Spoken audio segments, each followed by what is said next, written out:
No me considero un santo, pero trato de ser un hombre correcto. Y te juro que hasta hoy me cuesta contar esta historia sin que me tiemble la voz. No por miedo, sino por lo que se me quedó pegado en el alma desde ese día. Si alguna vez sentiste que una simple decisión podía cambiar todo, entonces escucha lo que voy a decirte.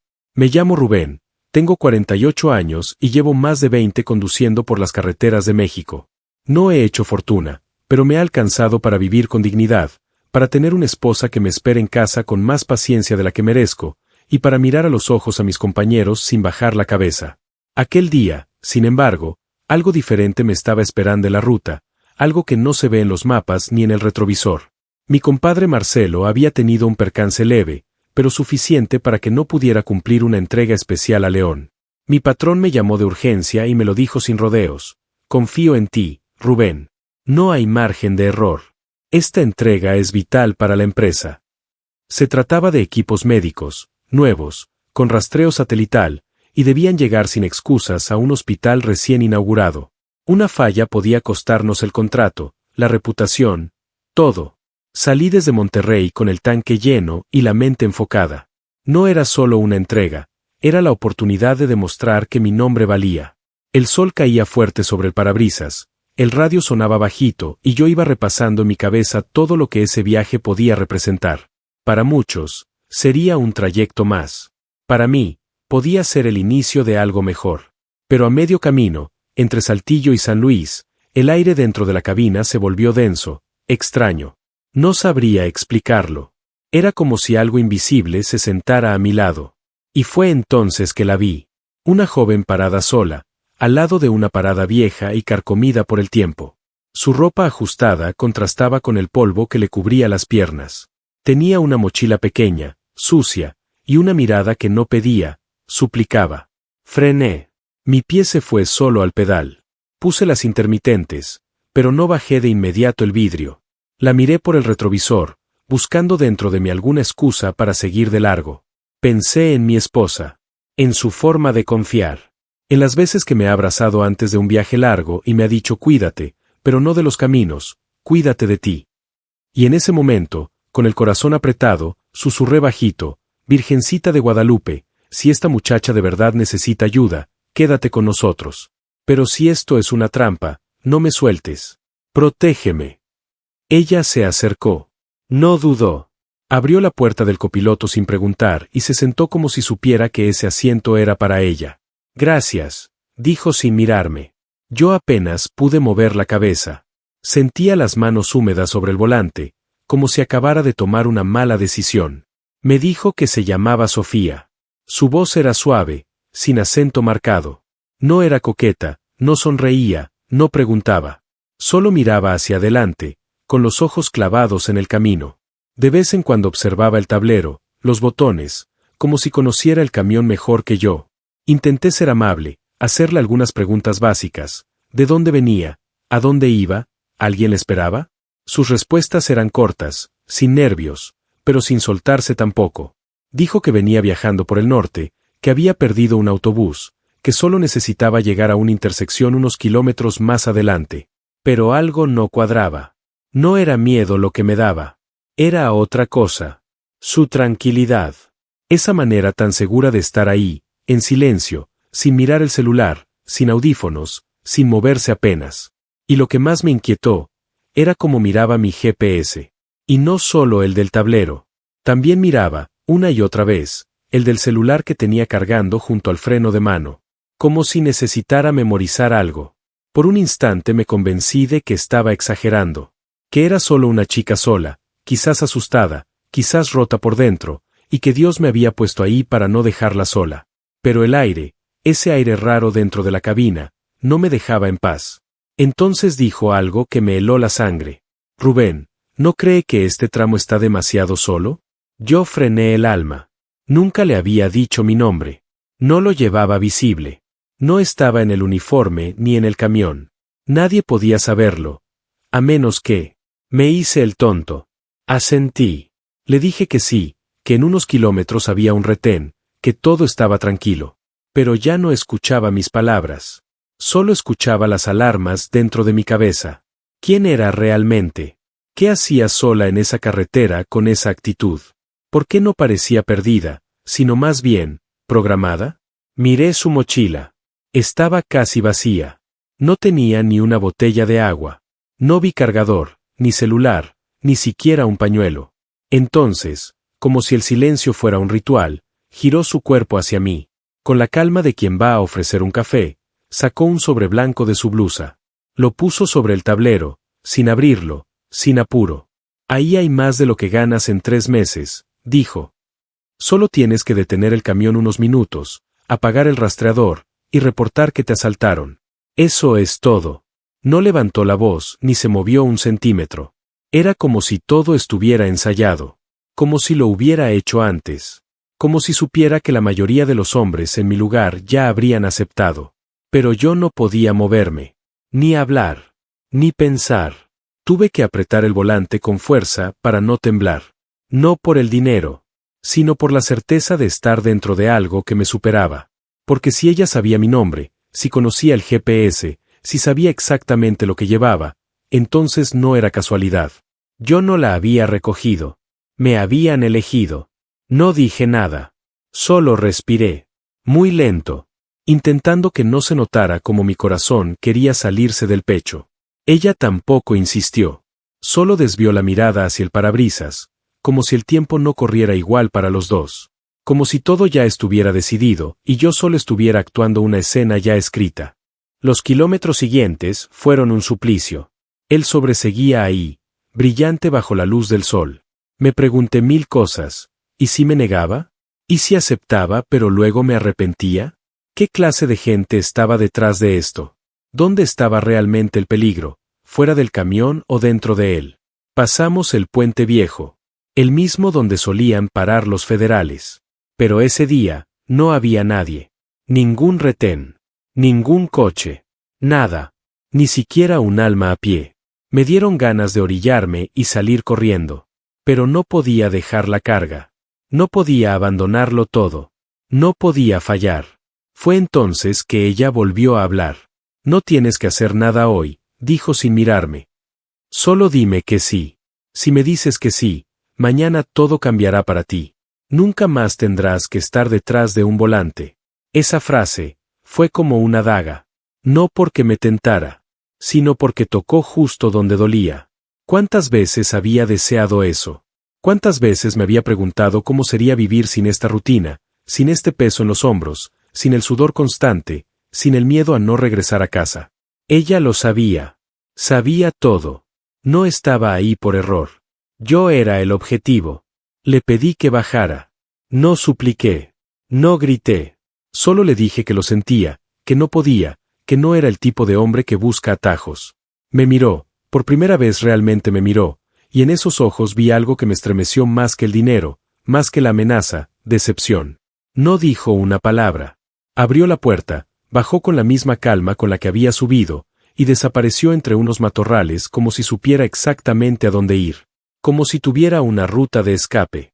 Como si todo esto, incluso mi rechazo, ya estuviera contemplado. Yo seguí. Pero no avancé. Me detuve unos metros después. Apagué el motor. Y lloré. Lloré con rabia. Con miedo. Con impotencia. Porque no entendía nada. Porque todo se sentía contaminado. Porque por primera vez en muchos años, no sabía si seguir manejando o regresar a casa y abrazar a mi esposa como si fuera la última vez. Media hora después, respiré hondo y retomé la ruta. Llegué a León al anochecer. Entregué la carga sin retrasos, sin faltantes. Nadie notó nada. Nadie preguntó nada. Solo me dieron las gracias y firmaron los papeles. Pero yo sabía que algo se había roto. Algo que no era físico, pero sí irremediable. Días más tarde, al regresar a Monterrey, me llamaron de la central. Pensé que era por la entrega. Pero no.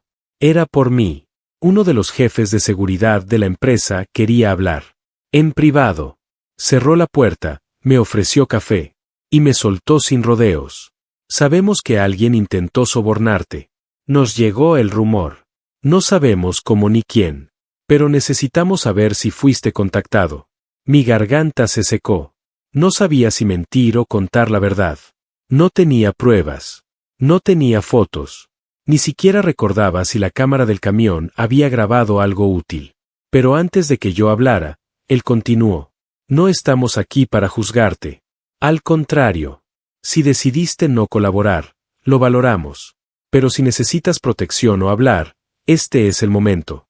No supe qué responder. Solo dije la verdad, que alguien se subió al camión, que me ofreció un sobre, que me pidió apagar el rastreador, y que dije que no. No mencioné su nombre. No dije que sabía el mío. No hablé de sus ojos. Eso me lo guardé.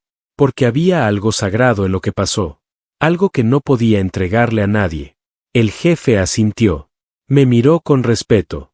Me dijo que confiaban en mí. Que si algo volvía a pasar, debía llamar antes que nada. Y me dejó ir. Salí de la oficina con el corazón más pesado que al entrar. No por culpa, sino por la certeza de que alguien más, en algún punto de esa carretera, habría dicho que sí, y que quizá en ese momento, alguien como yo estaría pagando por esa elección. A veces no es el dinero lo que te corrompe, sino el cansancio, el hartazgo de sentir que por más que haces lo correcto, la vida no cambia. Durante las siguientes semanas, evité esa ruta. Cambié mis turnos, mis horarios. Le pedí a mi esposa que no me preguntara por qué. Solo necesitaba espacio. Y ella, sin presionarme, me dio silencio y café. Ese café que sabe a casa, a refugio, a todo lo que te hace quedarte cuando el mundo quiere que huyas. Pasaron 2 meses.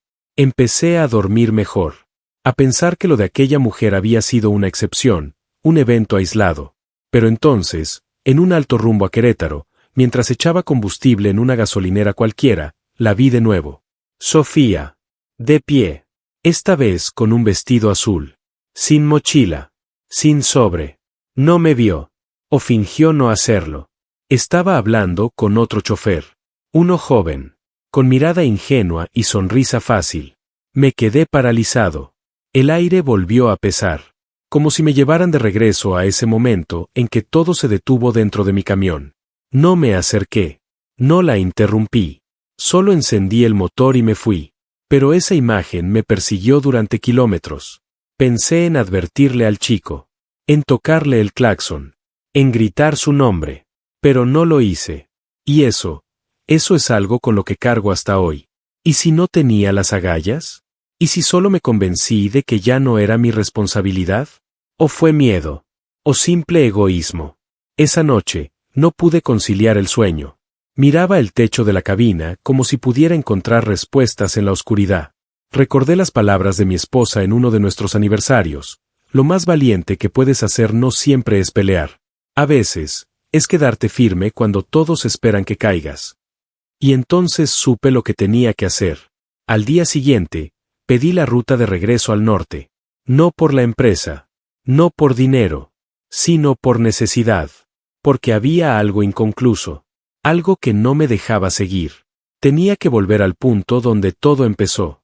La carretera parecía la misma, pero mis ojos ya no eran los mismos. Cada curva me hablaba. Cada bache me preguntaba si estaba listo. Y aunque no tenía un plan claro, solo sabía una cosa: si la volvía a ver, no iba a quedarme callado. Pero no apareció. Ni en la parada vieja. Ni en el tramo de Saltillo. Ni en el puente donde me detuve aquella vez. Todo estaba vacío. Hasta el aire había cambiado. Parecía más liviano, como si me estuviera diciendo que llegaba tarde, o que por fin era libre. Aún así, me orillé en el mismo punto. Bajé. Me senté en la tierra, bajo la sombra de un mezquite. Y allí, sin nadie más, lloré. Pero esta vez no fue de miedo. Fue de alivio. Porque entendí que mi batalla no era con ella, sino conmigo mismo. No soy un héroe. Solo soy un hombre que un día eligió decir que no. Y aunque no salvé el mundo, tal vez salvé el mío. Porque decir no cuando nadie está mirando, también es una forma de dignidad. Al volver a casa, abracé a mi esposa como si regresara de una guerra. Ella no dijo nada. Solo me acarició la cabeza como lo hacía cuando empezábamos a salir, cuando aún soñábamos con tener un hijo, cuando el mundo parecía más fácil. Y entonces me hizo la única pregunta que realmente importaba. ¿Estás en paz? Le respondí con un suspiro. Con un sí apenas audible. Pero ella lo entendió todo. Porque no necesitas explicar lo que tu alma ya decidió. A veces, las historias no tienen un final feliz. Pero sí pueden tener un final digno. Y el mío es este: sigo en la carretera, sigo manejando, sigo siendo el mismo Rubén, pero ahora con la certeza de que, incluso en los caminos más oscuros, uno puede elegir la luz. Desde aquel día, ya no manejo por impulso. Manejo por propósito. No es solo trasladar mercancía. Es observar, escuchar, estar presente. Porque aprendí que detrás de cada rostro hay una historia, y a veces esas historias se cruzan contigo no para probarte, sino para despertarte. Sofía no volvió a aparecer en mi camino. No sé si la atraparon, si cambió de ruta, si se convirtió en otra sombra más entre los kilómetros de asfalto. Pero lo que sí sé, es que ella fue el espejo que necesitaba para mirarme de frente. Para preguntarme quién era realmente cuando nadie estaba viendo. Y aunque al principio pensé que era un episodio que quería olvidar, hoy lo agradezco. Porque me obligó a definir mis límites. A descubrir de qué estoy hecho. A entender que los verdaderos baches no están en el pavimento, sino en nuestras decisiones. A veces me despierto pensando en aquel joven de la gasolinera. El que hablaba con Sofía. No sé si aceptó. No sé si escapó. Solo espero que haya tenido la oportunidad que yo tuve, detenerse antes de perderse. Porque no todos los días se recibe una segunda oportunidad para hacer lo correcto. Y si esta historia está llegando a tus oídos, no es para asustarte. Es para recordarte que en medio de la rutina, de la prisa, de la necesidad, hay momentos que lo cambian todo. Instantes que te definen sin previo aviso. Decisiones que, aunque parezcan pequeñas, te salvan. Hoy sigo manejando por las mismas rutas, cruzando los mismos estados. Pero con una diferencia: cada vez que alguien levanta la mano en la orilla del camino, antes de detenerme, respiro. No por miedo, sino por respeto. Porque sé que detrás de una simple solicitud de aventón puede esconderse una historia que te revuelve el alma, que te pone a prueba, o que te redime. Y si algún día alguien me vuelve a ofrecer un sobre, una salida fácil, una tentación disfrazada de solución, ya no dudaré. Porque no necesito riquezas. No necesito atajos. Necesito dormir tranquilo. Necesito volver a casa y mirar a los ojos a mi esposa sin sentir que traicioné a algo sagrado. Porque al final, lo que realmente vale no se compra ni se roba. Se gana. Se construye. Se cuida. Y a mí, esa noche, me salvó una decisión silenciosa. Tal vez por eso sigo al volante. Porque mientras recorra caminos, sé que aún tengo algo que entregar. No solo mercancía, sino dignidad, historia, esperanza. Y si alguna vez nos cruzamos allá afuera, en alguna carretera polvorienta o bajo la sombra de un árbol solitario, solo te pido esto: escucha tu intuición. Porque aunque el mundo grite que te vendas, siempre hay una voz dentro que te recuerda quién eres de verdad. Hazle caso.